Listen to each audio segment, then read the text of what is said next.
Бәріңе сәлем, сіздермен бірге Бекзат. Бүгін 4 мамандық, 4 таңдау және де грант конкурсы мен университетке документ өткізу туралы айтатын боламыз.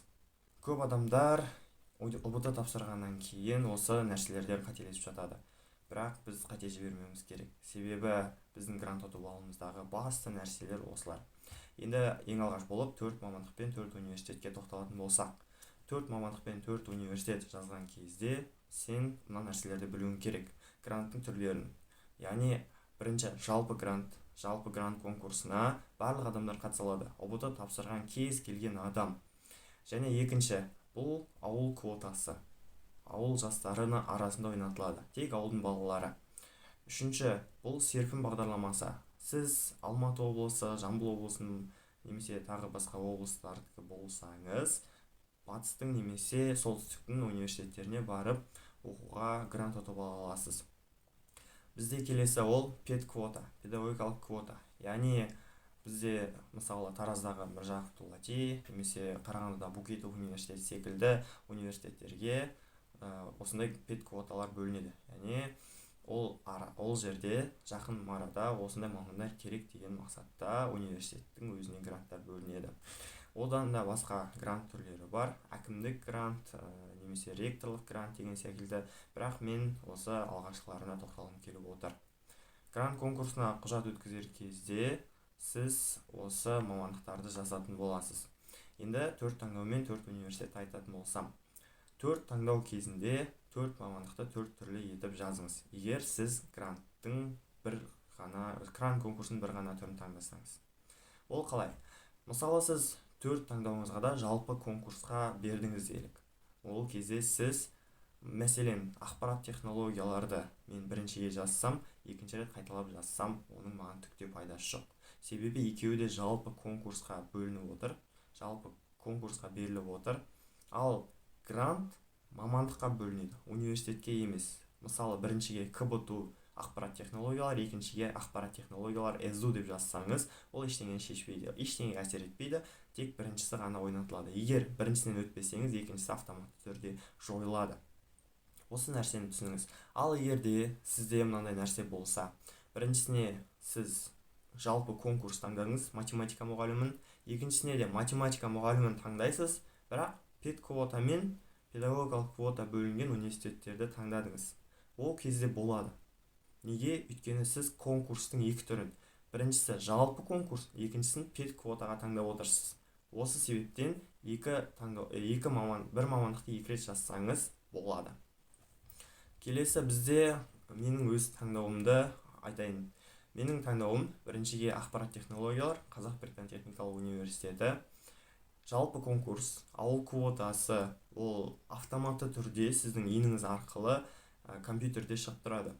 Және серпін бағдарламасына қатыса алатын, қатыса алмайтыныңыз, ол да тоже компьютерде еніңіз арқылы шығып тұрады. Оған ешқандай документтің қажеті жоқ. Екіншіге, халықаралық ақпарат технологиялар университетіне кибербезопасность, яғни ақпараттық қауіпсіздік мамандығын жаздым. Ал үшіншіге информатика педагогика, оны Абай университетіне жазған болатынмын. Бізде тек қана 3 мамандық. Төртіншіге мен ойладым, педквота мен мамандық жазамын. Оған жаңағы информатика мұғалімдерін даярлау мамандығын осы төртіншіге педквота мен жазамын деп ойладым. Бірақ мен грант конкурсына өтініш қабылдауға барған кезде педквота менде шыққан жоқ. Әлде мен өзім дұрыс таңдамадым.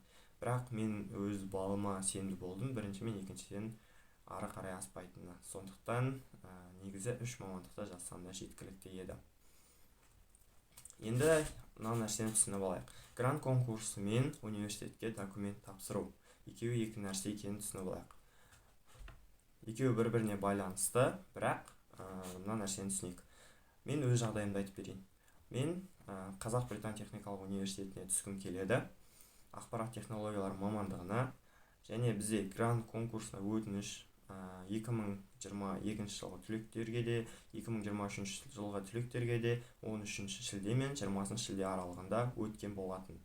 Осы аралықта сіз университеттерге барып, өз документтеріңізді тапсырсаңыз болады.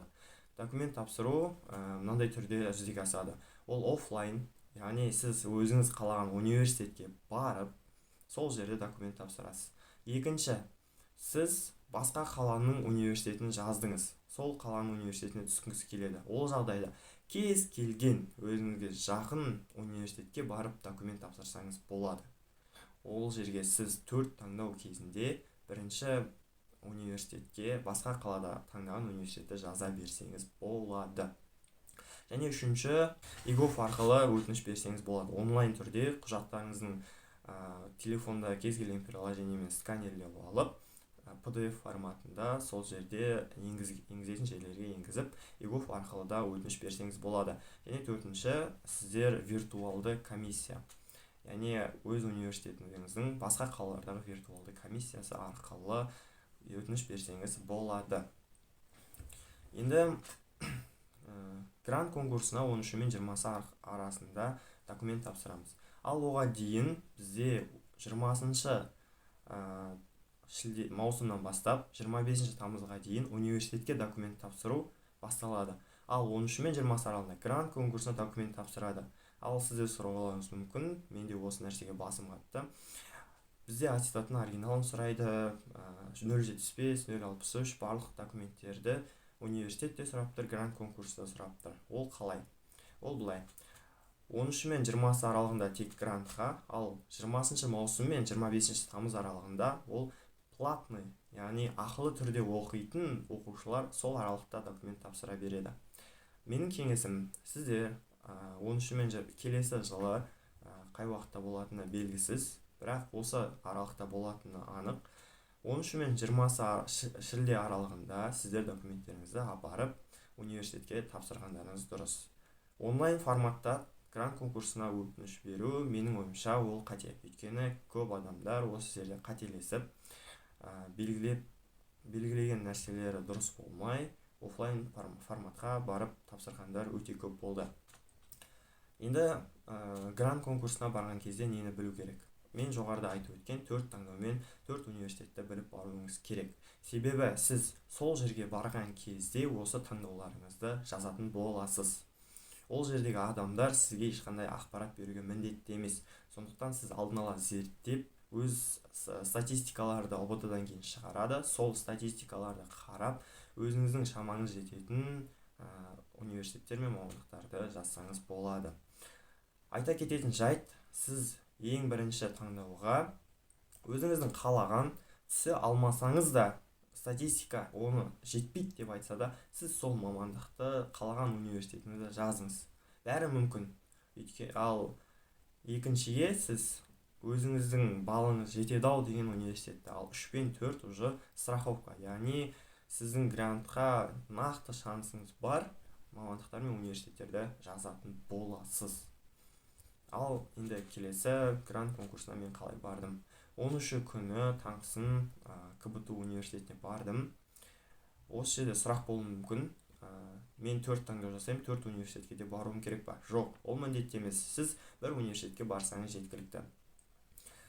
Осылай таңсың бардым, QR арқылы өзімнің кезегімді алып, қабылдау комиссиясына кірдім, өзімнің документтерімді өткіздім. Қандай документтер өткіздім? Ең бірінші сізден аттестат және қосымша сұрайды. Аттестат бұл қарапайым сіздердің 11 класстан кейін алған аттестаттарыңыз. Ал қосымша деген осының ішіндегі баға қойылған парақтар. Ал оны менен алып қойды. Келесі бізде 0.75-ті сұрайды. 0.75-ті қалай аламыз? 0.75 сіз өзіңізге жақын аудандық ауруханаға барып, сол жерден 0.75 керек дейсіз. Удостоверениеңізбен барсаңыз, бізге тегін жасап берді. Сізге осындай кабинеттерге бар деп айтады. Сол кабинеттерге барып, распечатка, яғни печат қойдырып аласыздар. Документтердің арасында флюрада бар. Сондықтан сіз бірінші флюраға түсіп, соның жауабы шыққаннан кейін, қағаз береді ғой 4 почта. Сол қағазды алғаннан кейін барып, сіз 0.75 документтерге қол қойдырыңыз. Өйткені 0.75-дің арасында сол флюраны сұрайтын жері бар. Келесі бізде 0.63 документі. Ол бізде медициналық анықтама, сіздің кішкентай кезінен бастап қандай екпелер екені туралы сол 0.63-те көрсетіледі. Оның көшірмесі керек. Ол сіздерде мектептеріңізде немесе ауылдық жерлерде көбінде жақын ауруханаларда осы 063 документі сақталады. Бізде одан кейін ОБТ сертификаты дейді. Сіз оны А4 форматтағы қағазға шығарып алсаңыз, сол жеткілікті. Және PDF форматын бір жерге сақтап қойсаңыз, ол да артық етпейді. Удостоверение личностьтің көшірмелері. Мен сізге айтарым, ол бізден биыл 2 талын сұрады, бірақ сіз оның көп көшірмелерін шығарыңыз. Себебі ертең общага немесе басқа да карта алған кезде немесе тағы басқалар үшін сізден сол нәрсені сұрайтын болады. Сондықтан 5-6-ын бірақ шығарып алсаңыз дұрыс болады деп ойлаймын. Одан кейін бізде сертификаттарын сұрайды. Сіздің соңғы 3 жылда жеткен. Ол жерге республикалық немесе международный жаңа сертификаттарыңызды қоссаңыз болады. IELTS, TOEFL сияқты сіздерден ағылшын деңгейлеріңізді анықтайтын тесттің жауаптарын сұрауы мүмкін. Бірақ ол міндетті емес. Ол нәрсе бар болған жағдайда. Одан кейін сіздің квоталарыңыз. Ол көп балалы немесе асыраушыдан айырылған деген сияқты квоталар болады. Сол квоталарды растайтын қағаздарды алып барсаңыз болады. Себебі грант мынандай форматта ойнатылады ғой. Бірінші жалпы грант ОБТ-да ешқандай балл қосылмайды. Көп адам балл қосылады деп ойлайды, қосылмайды.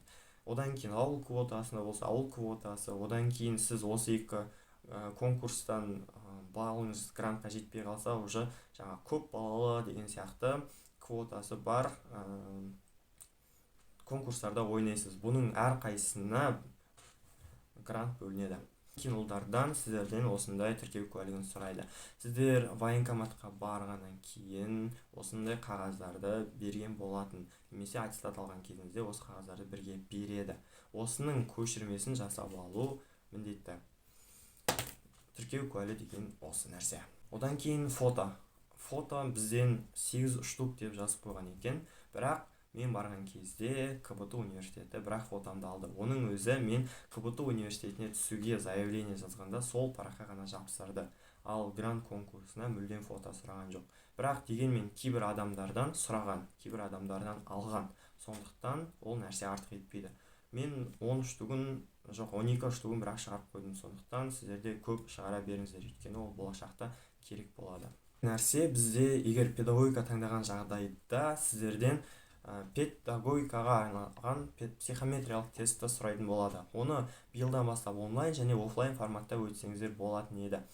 Ол жерге барған кезде сіз өттіңіз ба дейді. Я, өттім дейсіз, өткен жағдайда.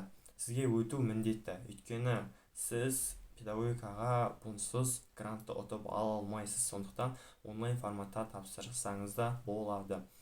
Ал бұл бір университетке, мысалы АГУ-дікін тапсырсаңыз, ол жентуға жарай береді. Бір рет өтсеңіз жеткілікті. Келесі бізде дело деген қағаз. А4 форматындағы сыртында дело деп жазылып тұратын қағаз. Осы нәрсені сатып алуыңыз міндетті. Немесе кейбір университеттер өзі береді. Мысалы КБТУ маған өзі берді. Бірақ кейбір университеттер оны өзіңізден алып келуге талап еткен екен. Осы нәрсеге сіздің бүкіл құжаттарыңызды ішіне салып реттестіріп қоятын болады. Бәрі біткеннен кейін сіздерге осындай печат қойылған парақ береді. Осыны алу маңызды. Себебі ертең сіз документтеріңізді осыдан алып кете аласыз. Бұл қалай? Мысалы, менің бір сыныптасым Астанадағы университетке тапсырғысы келеді. Бірақ ол Алматыда тұрады. Алматыдағы университетке барып, өз документтерін грант конкурсына өтінішке тастап кетті. Ертең жауабы шыққаннан кейін сіз осы парақты алып, сол университетке апарып бересіз. Университет оны қабылдап алып, сіздің документтеріңізді өзіңізге обратно береді. Сол документтерді алып, өзіңіз түскен университетке апарып бересіз. Ол 25 августке дейін жалғасатын болады. Сонда біз екі нәрсені түсінген шығармыз. Грант конкурсына өтініш қабылдау мен университеттің өзіне документ өткізуді. Одан бөлек маған осындай парақ берген болатын. Бұл екеуі сол документтерді егер КБТУ-ға түспей қалған жағдайда осы қағаздарды беріп, документтерімді алып, келесі университетке апарып өткізуім үшін. Мәселе ол бізде алтын белгі және үздік аттестат иегерлеріне арналады. Егер сізде үздік аттестат болса, үздік аттестатты белгілеткізесіз, және алтын белгі болса, тек алтын белгіні. Мысалы бізде биыл мынандай проблемалар болды. Алтын белгі мен үздік аттестатты қатар белгілеп қойған. Бұл жағдайда сіздің өтінішіңіз дұрыс болмайды. Сіз тек алтын белгі болса алтын белгіні, үздік аттестатты белгілемейсіз. Үздік аттестат болса тек үздік аттестатты белгілейсіз. Көп адамдар осы жағдайдан қателесіп жатты. Қабылдау кезінде екеуін қатар жазып қойып жатты, және артынан маған қоңырау шалып, осы нәрсені түзету үшін мені қайта университетке шақырған болатын. Сіз университетті бақылап отыруыңыз керек. Университеттер осы грант конкурсына өтініш берген қағаздарыңыздан бөлек, документтеріңізден бөлек тағы да басқа документтер сұрауы мүмкін. Мысалы, КБТУ университеті биылдан бастап талапкер сауалнамасын толтыруды міндеттеді. Ол өзінің сайтында сіз осы жеке мәліметтеріңізді сол жерде енгізесіз. Екінші, сіз мотивациялық хат жазуыңыз керек. Мотивационное письмо. Не үшін КБТУ университетіне түскіңіз келеді, осыны ағылшын тілінде жазуды міндеттеді. Осы нәрсе КБТУға өткізетін документтердің арасына кірді. Келесі нәрсе бұл жаңағы ағылшын курсын міндеттеуі. IELTS немесе TOEFL немесе өздерінің STEP курсын өту. 25 тамызға дейін сіз тіркелуіңіз керек. Документ өткізгенде сіз спискта болуыңыз керек.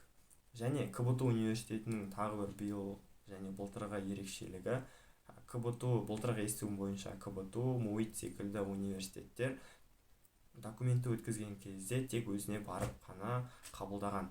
Яғни сіз мысалы Ақтаудан болсаңыз, КБТУға немесе МУИТқа келу керексіз. Ал биылғы жылы мен кейбір таныстарымнан естуім бойынша КБТУға дәл солай болған. КБТУға келіп документ тапсыруды міндеттеген. Ал мен Алматыдан болғаннан кейін менде ондай мәселелер туындаған жоқ. Мен КБТУға университетке барардың алдында талапкер сауалнамасын, мотивациялық хатты өткізіп қойдым, және STEP курсын оқып жатырмын. Спискта болдым. Яғни документті университетке де және сол грант конкурс өтінішіне де тапсырып кеткен болатын. Бір оқпен екі қоянды атып алдым десем болады. Егер сұрақтарыңыз болса, маған инстаграмға немесе астындағы комментарийға жазсаңыздар болады. Құрметті жас түлектер, сіздерге сәттілік тілеймін. Бұйыртса сіздерден грант күтемін.